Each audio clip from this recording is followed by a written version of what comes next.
Today I have the Motorola G Play from 2021, model XT2093. While it still works, this one has a shattered display that needs to be replaced. I'll get this over to the heating mat to warm the plastic back panel. And while I wait for that to heat up, check out this awesome pen my friend Chris sent me. It's a Fisher Space Pen. It uses compressed nitrogen that allows it to write upside down, in zero gravity, and even underwater. Pretty cool. Maybe I should take it apart. With the phone nice and toasty, I'll take a super slim pry tool and cut around the adhesive that holds the plastic back panel to the frame. Avoid slicing around the power button, as there is a ribbon that runs from the fingerprint reader down to the side. That ribbon doesn't allow for much room to work, and too much bending can rip it, so the best solution is to punch the fingerprint reader out from the back in order to safely remove the panel. There are a total of 12 standard size Phillips screws to remove from the top plastic panel, 2 are hidden under the fingerprint reader by some tape, and 1 is hidden below a tamper-evident sticker that can easily be removed and replaced with tweezers if you felt like it. It's the classic "I'm a sign, not a cop" method of deterrence. Under the shield is a pretty standard Motorola board, nothing new here.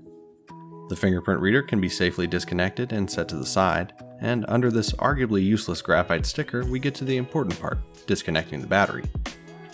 I'm not entirely sure what Motorola's goal is with this graphite sticker. Does the heat from the CPU dump into the battery, a component that shouldn't be near heat to begin with? There are also 2 board screws that secure it to the frame.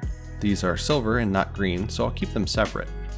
After disconnecting the antenna lines, the stupidity of this thermal sticker is the gift that keeps on giving, as it needs to be pried off the main sub-cable before I can disconnect it from the board. With those out of the way, the board can be pulled up and out from the bottom to top as the headphone jack is recessed into the frame. Under that board we find actual component cooling in the form of a copper pad with Pepto-Bismol thermal paste to transfer heat. Down to the shield for the charging board we have 8 more identical screws and what is somehow an even more useless graphite sticker. I can only assume this one transfers heat from the speaker into the battery. Perhaps some of the drunken Apple engineers have been picked up by Motorola's team to make useless designs. The daughter board has the main sub-ribbon connected, as well as a single silver Phillips screw that I'll keep with the other 2 board screws.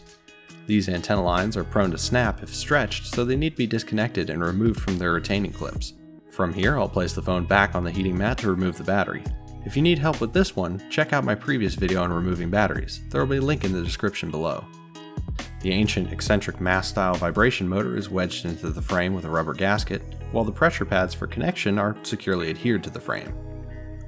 Up at the top is a small square ear speaker that needs to come out as well.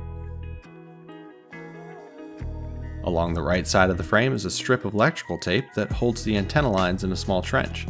They can be peeled out and set to the side. This is the replacement display I'll be using. It's already built into a new frame with some small components pre-installed. This is the most cost and time efficient method of replacing parts, with framed assemblies costing only a couple more dollars than one without. Some small components like rubber gaskets need to be moved over as well. This particular one helps align the proximity sensor. From this point, it's just basic reassembly. If you're used to repairing devices and have worked on at least 1 or 2 other Motorola phones, you won't be running into any surprises here. This is the same as last year's model and the year before and the year before. While I might give Motorola some crap for poor design choices that are reused year after year, I certainly can't fault them for their consistency.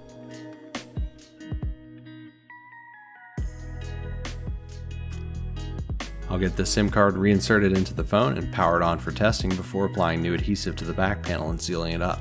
There is nothing worse than fully reassembling a device, only to then discover an issue. This one is fixed up and working well again.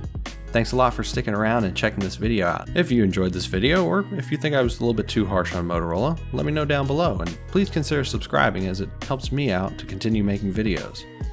See you next time.